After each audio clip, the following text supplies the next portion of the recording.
Revelation 12, verse 17. And the dragon was wroth with the woman, and went to make war with the remnant of her seed, which keep the commandments of God and have the testimony of Jesus Christ. Why do you think the devil and his ministers today, who also tell you you don't have to keep the commandments of God, why do you think the devil is so angry with those who keep God's commandments? Because the devil knows that the way you show that you love God is by keeping his commandments. So if he can get people to disobey his commandments, they won't be loving God. He knows that, even if false ministers don't. If you don't believe me, go read 1 John 5, verse 3, and Exodus 20, verse 6.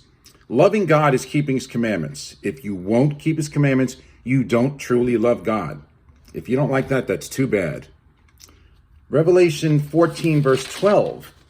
Here is the patience of the saints. Here are they that keep the commandments of God and the faith of Jesus. So if you want to be a saint, if you want to be a set-apart believer, you will keep God's commandments and have the faith of Jesus. And it's not either or. You either do both or you have neither.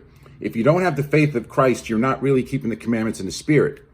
And if you won't keep the commandments, you don't truly have the faith of Christ, because Christ living in you, if he is, he will keep God's commandments. So we see in Revelation a group of people described as having the faith and testimony of Christ and keeping God's commandments. I suggest you read Revelation 22, verse 14, where it says, "Blessed are they that do his commandments, that they may have right to the tree of life."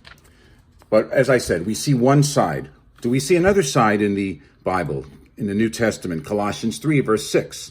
"For which things' sake the wrath of God comes on the children of disobedience." Ephesians 5, verse 6. "Let no man deceive you with vain words.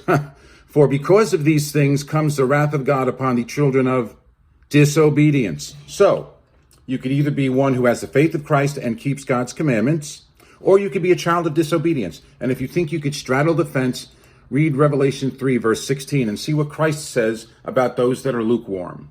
For those of you keeping God's commandments and the faith of Christ, have a blessed, joyous Sabbath. Peace all. Bye-bye.